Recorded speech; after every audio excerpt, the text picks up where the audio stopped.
근데 여기에 보면 이분은 이제 선한 목자로 이제 여기에서 이제 예시되는데 선한 목자라 그럴 때 이제 요한복음 10장 11절에서 주님이 말씀하시기를 나는 선한 목자라.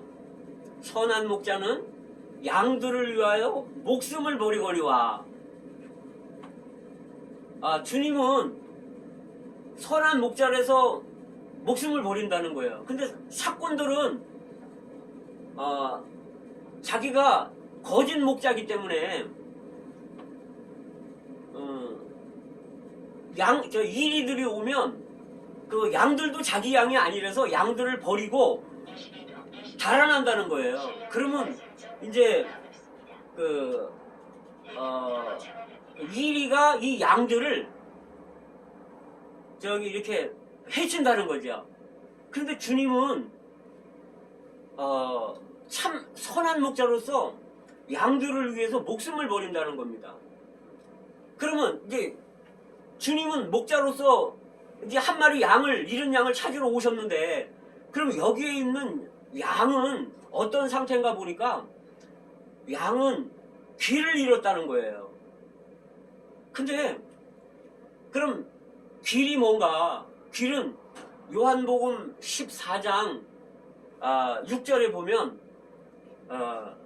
내가 곧 길이요 이러신단 말이에요. 그래서 우리가 사실은 길을 잃었다는 거는 주님을 잃었다는 겁니다. 주님을 찾으면 우리가 길을 찾는 거예요. 또 주님이 생명이라고 말했기 때문에 주님을 찾으면 생명의 길을 또 찾는 겁니다. 근데 여기서 양이 길을 잃는 거는요, 양은 앞에 가는 양들만 따라간다는 거예요. 그리고 이렇게 하늘을 보고 뭔가 이렇게 멀리 보고 가는 게 아니고 이렇게 뒤에서 양무리들이 쭉 가면 이렇게 하면서 그냥 줄줄줄 앞에 양만 보고 간다는 거예요. 근데 자기가 또 이제 딴짓 하다가 뭐 풀이 조금 있어서 그걸 먹는다든지 조금만 딴짓하면 앞서간 양을 놓치는 거예요. 그러면 이제 들은 양의 길을 잃기가 아주 좋은 곳입니다. 여기 이 세상에 우리를 유혹하는 것들이 얼마나 많습니까? 그래서 우리 앞서서 가는 이런 정말 신실한 양들, 이런 신실한 성도들을 따라서 그 발자취를 따라서 우리가 가는 겁니다. 그런데 이 길을 잃었잖아요. 그래서 이사야서 53장 6절에 보면 우리는 다 양 같아서 그릇 행하여 제각기나 갈 길로 갔거늘 여호와께서는 우리의 죄를 그에게 담당시키셨도다. 우리는 다 그릇 같다는 거예요. 양으로서. 그래서 목자가 우리를 찾기 위해서 사람을 입고 목자로서 오셨다는 거예요. 그런데 이제 말씀에 이제 이사야서 53장 5절에 보면 그가 찔림은 우리의 허물을 인하며 그가 상함은 우리의 죄악을 인함이라.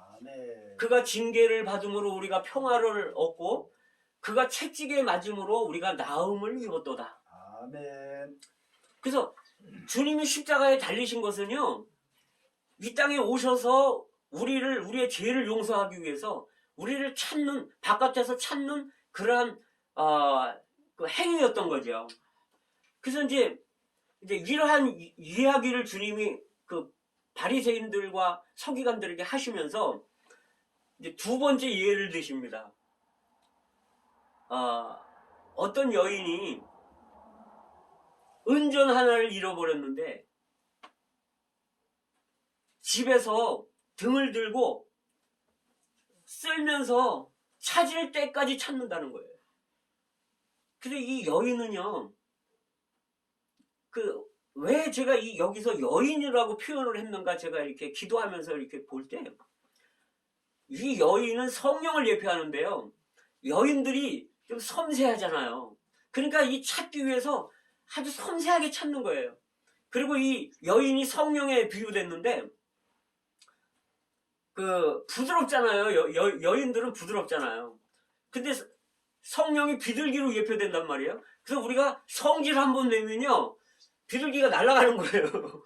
주님의 임재가 없어요. 그래서 아마 여인으로 이게 표징한 것 같아요. 또 여인들이 이 그 보물을 굉장히 사랑하거든요. 이제 여기에 보면 이 여인이 이제 등을 들고 집에서 찾았다는 거예요. 등이라는 거는 뭔가 보니까 시편 119편 105절에 보면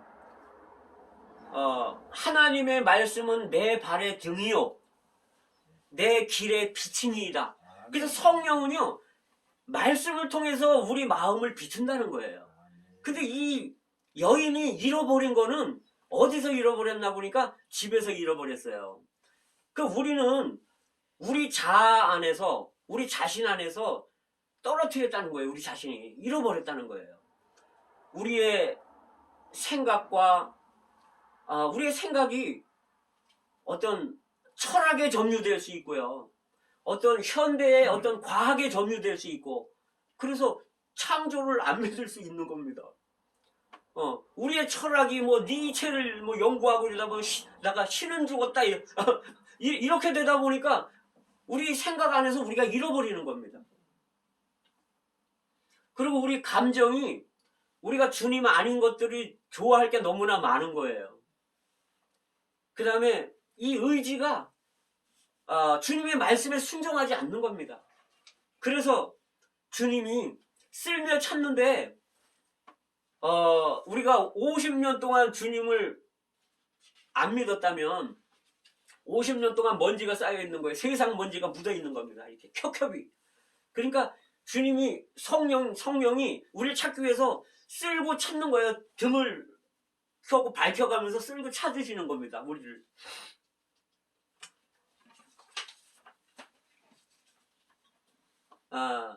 근데 이제 이 여인이 찾으시는 찾으실 수 있는 근거가 있어요. 이 근거는 뭐냐면 이 목자가 우리를 대신해서 그 죄값을 치렀기 때문에, 우리를 구속했기 때문에 그거를 근거로 해서 성령이 찾으시는 겁니다. 성령의 역사가 없으면 주님이 바깥에서 십자가를 통해서 짊어지고 우리를 구속해서 찾으신다 하더라도 성령이 오셔서 우리 내적으로 우리 마음 안에서 빛을 비추면서 이렇게 찾지 않으시면 우리는 하나님의 집에 올 수가 없습니다. 우리 어머니가 예전에 우리 어머니 살아계실 때 좀 오래됐는데요. 제가 이제 20대 때인데 어머니가 그 머리를 감으시다가 이 금목걸이를 이렇게 하셨는데, 이게 이제 그 예전에 우리 집은 이제 좀 뭐랄까 옛날 집이라서 그 현대식이 아니에요. 그래갖고 수채구멍으로 이 금목걸이가 떨어져 들어간 거예요. 그러니까 우리 어머니가 이제 뭐 밥맛도 없고 그래서 이제 좀 이따 나오셔서 뭐 막대기 같은 걸 갖고 와서 그걸 이제 찾는 거예요. 이렇게 휘지는 거예요. 쓸며 찾으시는 거죠. 그런데 제가 이제 그 모습을 보면서 야, 우리 어머니가 저거 못 찾으면 아마 맨날 며칠 잠도 못 주무실 테고 밥도 못 드실 테고 이제 그럴 거라는 느낌이 들어요. 그래서 제가 가서 제가 찾아드리겠다고, 그래갖고 그 수채구멍 그 돌을 다 그냥 깨가지고 파헤친 다음에 그 시궁창에서 금목걸이를 찾아갖고 씻어갖고 드렸어요. 근데 이제 저희 어머니가 이제 기쁨이 돌아오시는 거예요. 아마 그거 못 찾았으면 두고두고 아마 저기 그런 생각이 나셔갖고 식사도 제대로 못 하시고 잠도 제대로 못 주무셨을 거예요. 아마 성령의 마음이, 우리를 찾는 마음이 그랬을 거예요. 아까 이 목자가 있잖아요. 목자가 양을 찾으러 직접 이 들에, 이 세상에 오셨는데, 그 이제 하나의 예를 드릴게요. 그 중국의 어느 왕이 이제 그 아들을 데리고 요즘처럼 이렇게 화창한 봄날에 이제 벚꽃도 폈겠죠. 그래서 신하들을 대동하고 이제 바다에 뱃놀이를 나간 거예요. 근데 배를 타고 가다가 이제 이 왕이 어린 아들을 이렇게 안고 있다가 이제 잠시 내려놨어요. 근데 눈 깜짝할 사이에 이 어린 아이가 아장아장 걸어가갖고 저 배 난간에 가 있었는데, 그때 그냥 바람이 막 불어가지고 풍랑이 일어나니까 애가, 배는 또 흔들리고 그러니까 애가 바다에 빠져버린 거예요. 그러니까 이 주위에 있던 신하들 많은 사람들이 그걸 보고 소리를 막 지르는 거예요. 애 빠졌다고 막 이제 왕자님 빠졌다고 막 이러는 거예요.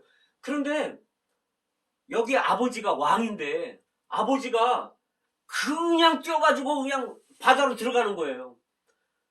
그래가지고 애를 이제 꺼낸 거예요. 그러니까 위에서 뭐 밧줄도 내려주고 막 이렇게 하면서 해가지고 이제 애를 구해서 올라왔는데, 이제 나중에 이제 그 왕궁에 가가지고 신하들이 물어봤어요. 아니 폐하, 신하들도 많고 그런데 왜 직접 그렇게 뛰어내리셔갖고 위험하게 이렇게 그렇게 하셨냐고. 그러니까 내가 아들을 사랑하기 때문이 아니겠느냐. 그리고 내가 마음이 타는데, 애간장이 녹는데 내가 누구를 시키냐. 그래서 내가 뛰어내려서 애를 구했다. 주님이 직접 오셔서 십자가에 달리시는 겁니다.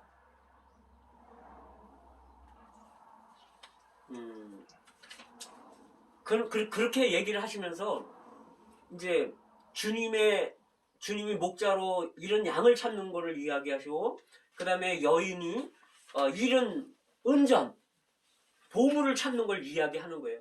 주님이 보실 때 우리는 죄인으로 우리를 보시는 게 아니라, 주님이 보실 때는 목자로서 우리를 따뜻하게 목양하기 위해서 이런 양으로 우리를 보신다는 거예요. 아멘. 그 다음에 이 성령, 이 여인이 우리를 볼 때는요, 죄인으로 보는 게 아니라 보물로 본다는 거예요. 보물로. 아멘. 아멘. 근데 우리가 이 주인에게 이 보물이 찾아지면 유익하고 가치가 있는데, 주인의 손을 떠나면요, 이 사랑을 못 받고 밟히고 가치가 없는 거예요.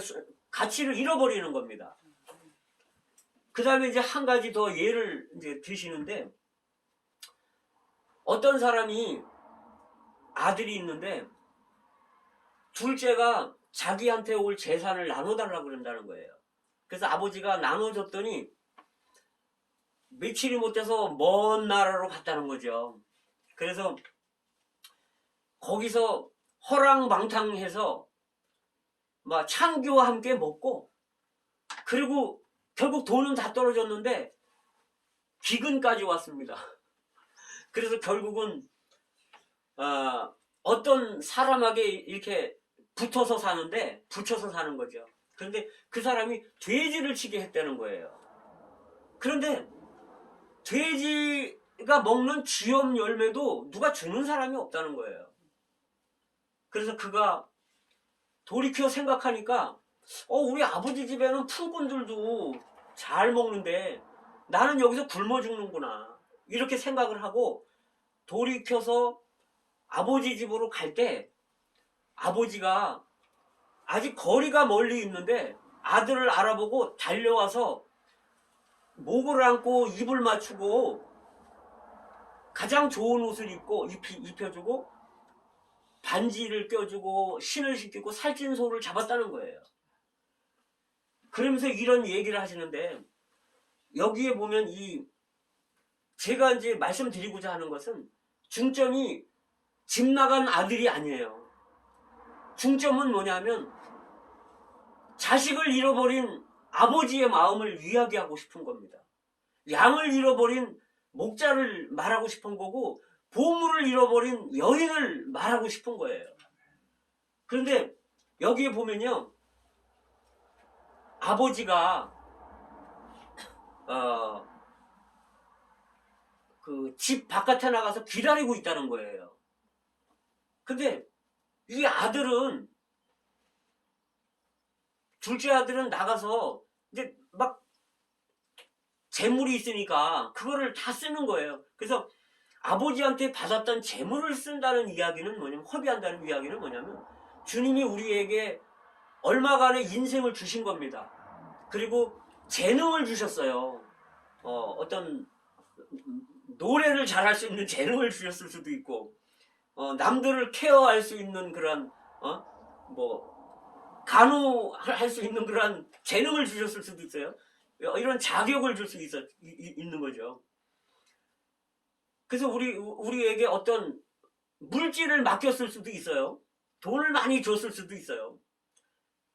그런데 우리가 이런 것들을 우리 인생을 아버지 집을 떠나서 다 허비하는 겁니다.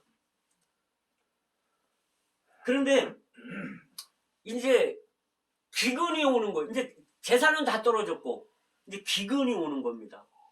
이거는요, 주님이 하나님이 이런 환경을 허락하는 거예요. 그래서 이 기근은 영적인 기근일 수도 있고 물질적인 기근일 수도 있고 영적이고 물질적인 기근이 다 올 수도 있어요. 저도 어떤 때 보면요, 예전에 보니까 제 주머니에 10원짜리 한 장이 없을 때가 있더라고요. 아니면 오히려요, 저 빚을 질 때가 있더라고요. 그리고 이 영혼은요, 저 빈곤하고 피폐하고요, 기근이 올 때가 있더라고요. 그런데 이건 하나님이 그런 환경을 안배하는 겁니다. 성령께서 안배하시고요, 이런 환경을 안배하시고 쓸며 찾으시는 거예요. 그러면서 이제 우리의 생각 안에 어떤 감정과 의지 안에 우리 마음 안에 빛을 비춰주는 겁니다. 그럴 때 이제 이 아들이 돌이키는데, 이 아들은 사실 돼지를 쳤다는 거예요. 남한테 붙여 살면서. 돼지는요, 레위기 11장에 볼 때 부정한 짐승입니다. 그래서 사실은 우리가 세상에서 하는 일들은, 이런 직업들은 부정한 직업일 수 있고 하나님이 보실 때 사업도 부정할 수 있다는 거예요. 근데 이 아들이 얼마나 배가 고팠겠어요. 돼지 먹는 주엽 열매도 주는 사람이 없는 거예요. 사실 돼지보다도 못한 거죠. 돼지는 그래도 사람들이 기르느냐고 먹이라도 줄 거 아닙니까? 근데 이 아들이 이제 상태를 보면은요, 신발도 없고요,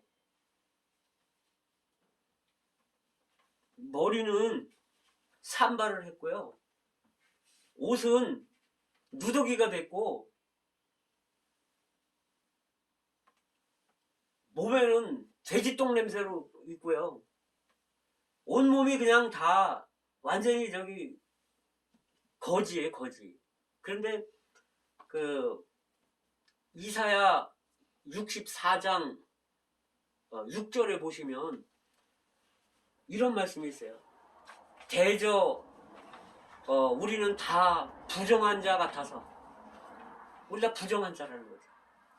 우리의 의는 다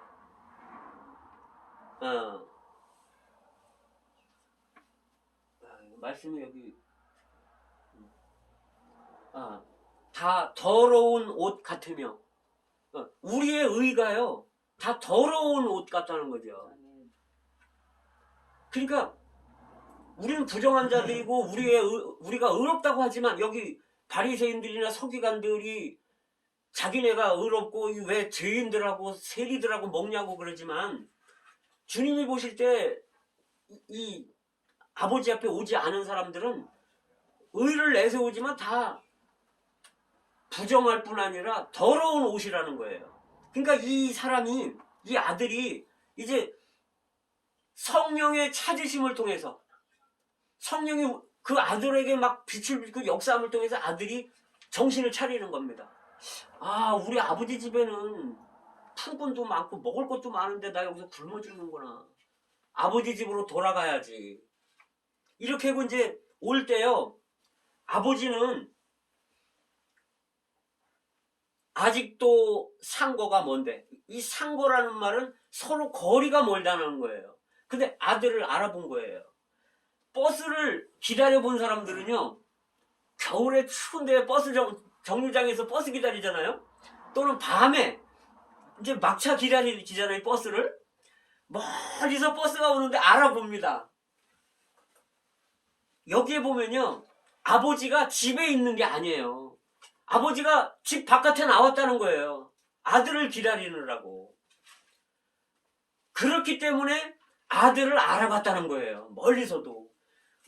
제 큰아들이, 둘째 아들이 다리를 약간 이렇게 팔자걸음을 하거든요. 우리 집사람이 약간 팔자걸음을 해요. 그 어깨를 이렇게 하고 팔자걸음을 이렇게 하고 오는데 멀리서도요, 제가 보면 제 아들인지 알아요. 이렇게 걸어오는 걸 보면은. 그러니까 아버지가 이 아들을 보고요, 측은히 여겼다는 거예요. 측은히 여겼다고 말할 때, 측은히 여긴 거는 이제 하나님은 사랑이잖아요. 사랑인데 이게 동정된 입장에서 사랑은요, 왔다 갔다 하면 이건 사랑이 맞아요. 그런데 이 사랑이 아래로 내려가잖아요. 그럼 이거를 은혜라고 얘기를 합니다. 사랑과 은혜는 같은 거예요.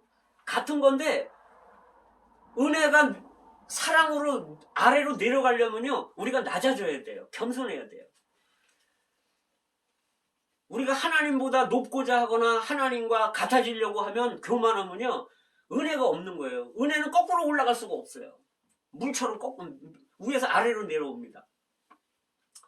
그런데 이 은혜는 받을 자격이 있는 사람한테 주는 게 은혜예요.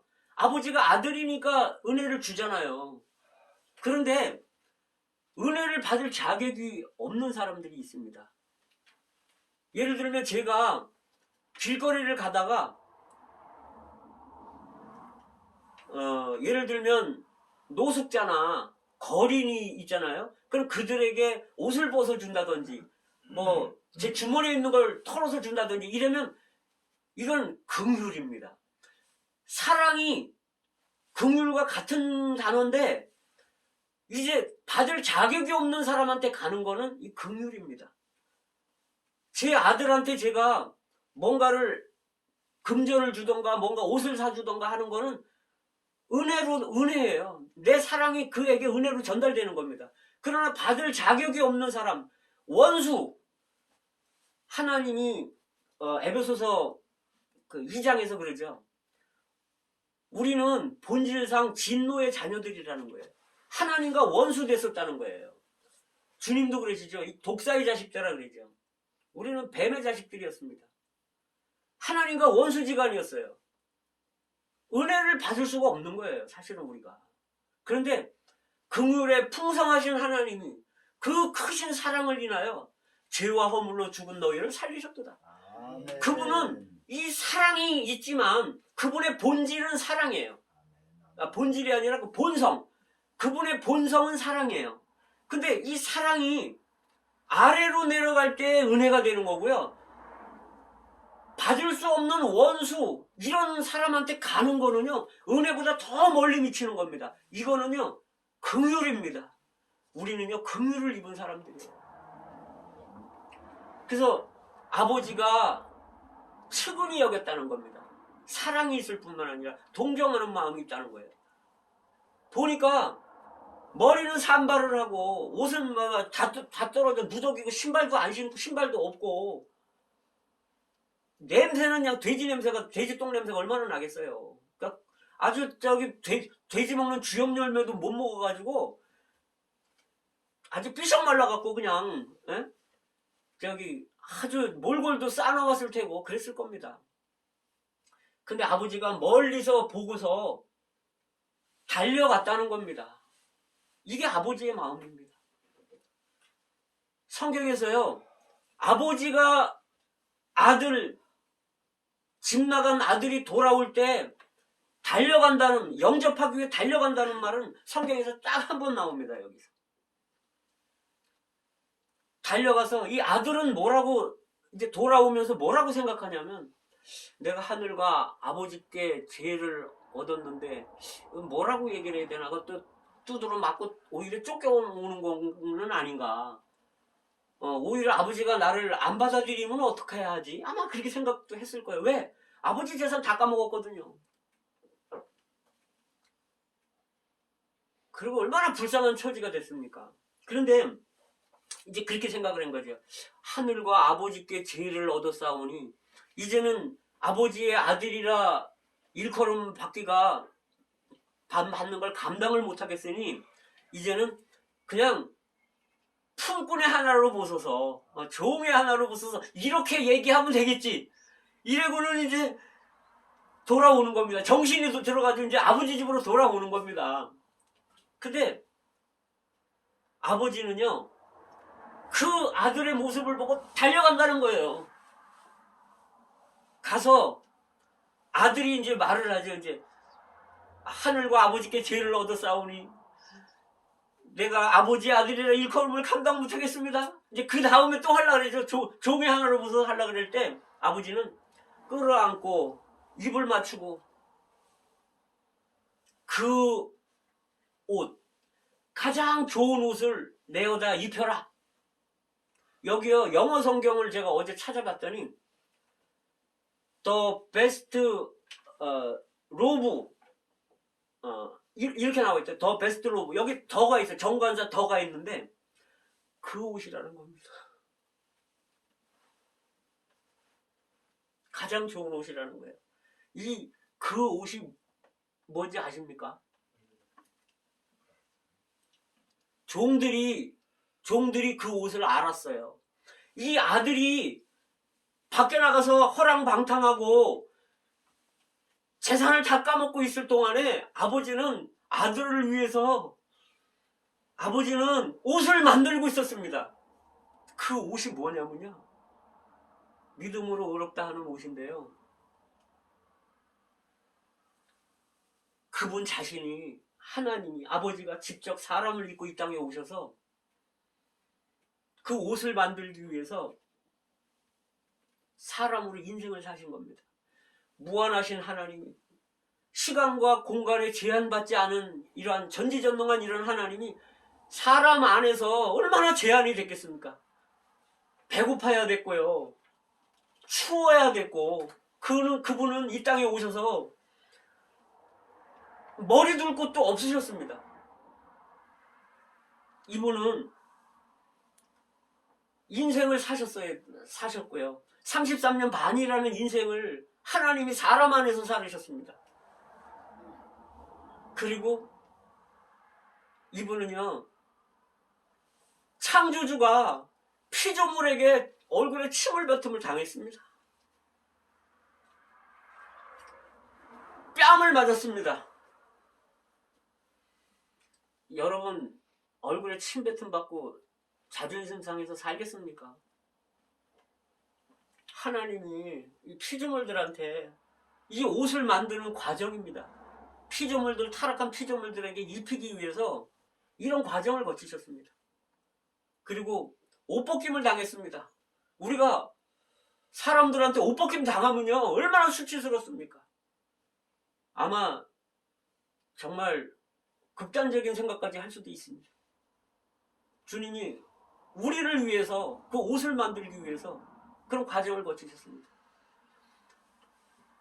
채찍을 맞으셨는데요, 그 당시에 채찍은 가죽으로 만들어서 여러 갈래가 있는데 그 채찍 끝에 쇠로 아주 날카롭게 만들어가지고 쇠를 거기다가 묶어놨는데, 여러 개를 묶어놨는데 이걸로 사람을 한번 때리잖아요. 그럼 이게 감기는 거예요, 몸에. 근데 잡아 당기면 살처럼 그냥 다 헤어지는 겁니다. 때려가지고 잡아 당기다 보면은 주님의 온 몸이 살처럼이 다 나간 거예요.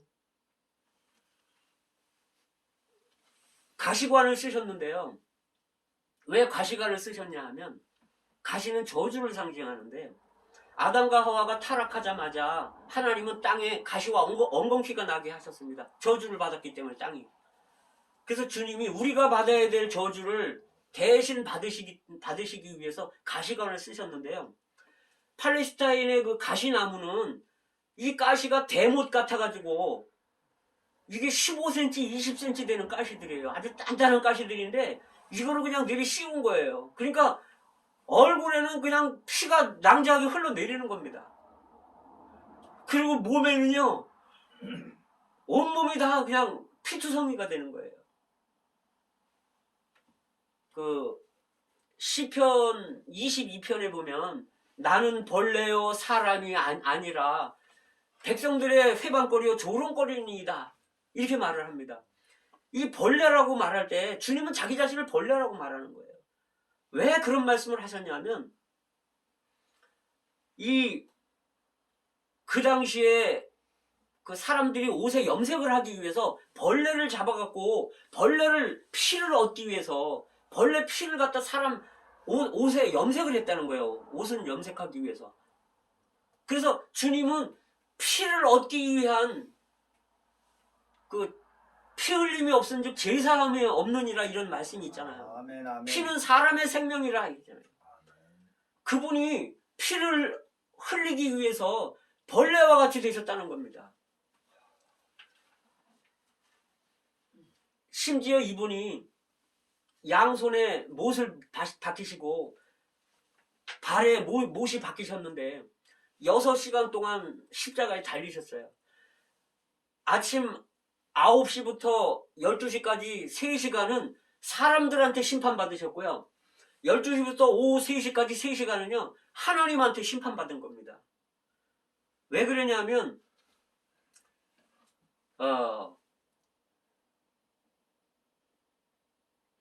우리를 대신해서 죄가 되기 위해서 우리가 되신 거고 우리를 대신해서 죄가 되셨다는 거예요. 그분은 죄를 알지도 못하신 분이라고 말하는데 그가 하나님은 우리를 구원하기 위해서 죄를 삼으셨다는 겁니다. 그래서 12시부터 3시까지는요 하나님의 임재가 떠났어요. 경륜적으로 떠난 겁니다. 그분은 성령으로 잉태되시고 성령으로 기름 부음 받으셨지만 이 기름 부음 받은 이 성령이 이 아버지가 떠나셨다는 거예요. 그래서 주님이 시편 22편에서 나의 하나님 어찌하여 나를 버리시나이까. 그래서 마태복음 27장에서는 주님이 십자가에서 엘리 엘리 라마 사박다니 하나님 나의 하나님 어찌하여 나를 버리셨나이까. 주님도 하나님이 주님을 버리신 거예요. 십자가에서 죄로 보셨기 때문에. 그래서 온 하늘이 3시간 동안 깜깜했던 겁니다. 세상까지 깜깜했던 거예요. 햇빛이 비치질 않았습니다. 그리고 주님이 목마르다 하시고 주님이 마지막에 다 이루셨다. 옷을 만드신 겁니다. 그리고요, 이분이 부활하셨어요. 이 부활은 너무나 놀라운 겁니다. 왜냐하면 여기 보시면 로마서 4장 25절에서 너희의 의롭다함을 위하여 부활하셨으니 로마서 4장 25절 너희의 의롭다함을 위해서 이 의의 옷을 만들기 위해서 부활을 하신 거예요. 왜냐하면 이분이 부활을 안 하셨으면요 우리는 의롭다함을 받을 수가 없어요. 아멘. 사람은 죄의 값이 사망이기 때문에 모든 사람들은 죄가 있기 때문에 다 죽으면 그걸로 끝나는 거예요. 자기 죄값으로 죽기 때문에. 그러나 예수님은 죄가 없으셨기 때문에 그분은 하나님이 살리신 겁니다. 여기 두 방면이 있어요. 하나님이 그를 살리셨다고 말할 때는 그분이 사람을 입고 계셨기 때문에 인성 안에서 살리심을 받는 거고요. 그분이 죽음 안에서 부활로 일어나셨다는 것은 그분이 하나님이기 때문에 스스로 일어나신 겁니다. 그래서 일으키신 방면이 있고 사람 면에서 그 다음에 스스로 일어나는 하나님의 방면이 있는 거예요. 그래서 그분이 부활하신 것은 살아나신 것은 죄가 없다는 증거예요. 그래서 우리 죄를 담당했다는 겁니다. 그래서 이분의 부활로 말미암아 우리를 거듭나게 했다는 것이고요.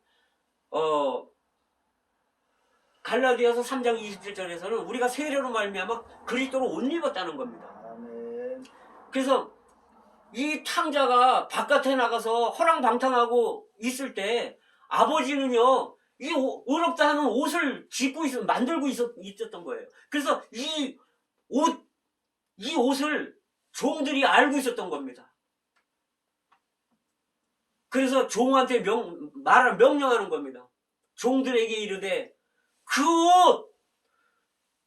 옷, 가장 좋은 옷, 그 옷 내다 입혀라. 우리는요, 아버지 집에 올 때 의의 옷을 입는 겁니다.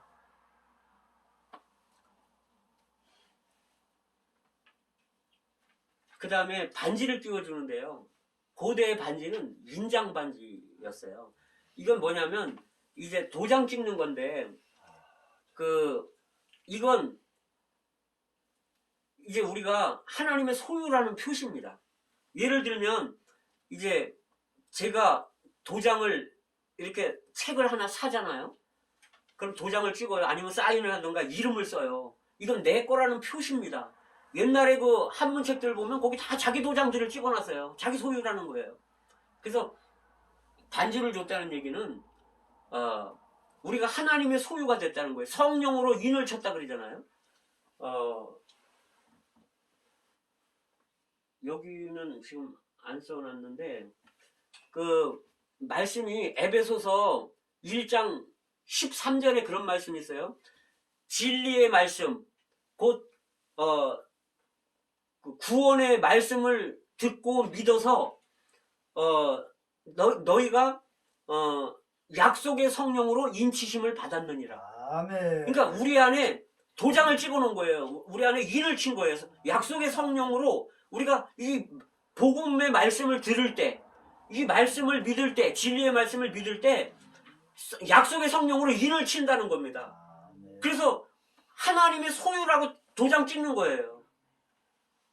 이 도장을 찍으면 우리는 뭐냐면 하나님께 받아들여졌다는 증거입니다. 이게 우리 안에 성령이 계시잖아요. 아멘, 아멘. 그 다음에 신을 신깁니다. 신을 신기는 거는 뭐냐면 땅과 분리가 되는 거예요. 우리가 아버지 집에 올 때 우리가 거룩함을 갖는다는 겁니다. 세상과 분리된다는 거예요. 이 탕자는 신발이 없었어요. 맨발로 그냥 오는 거예요. 부정한 거죠. 다 더러워진 거고. 아버지 집에 올 때 신을 주는 겁니다. 이 반지를 주는 거예요.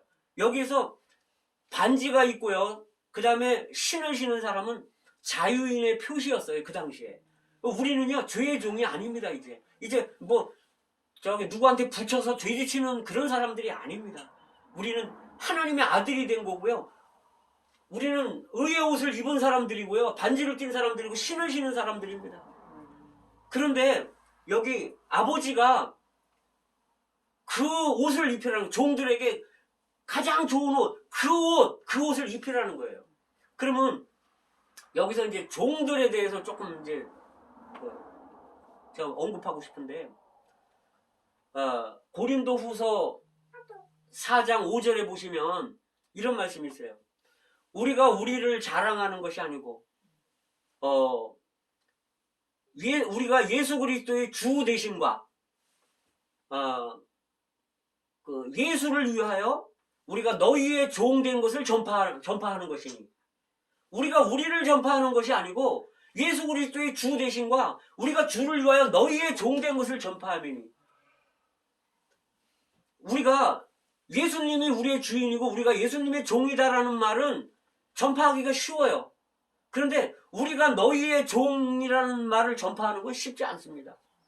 여기에 종들은요,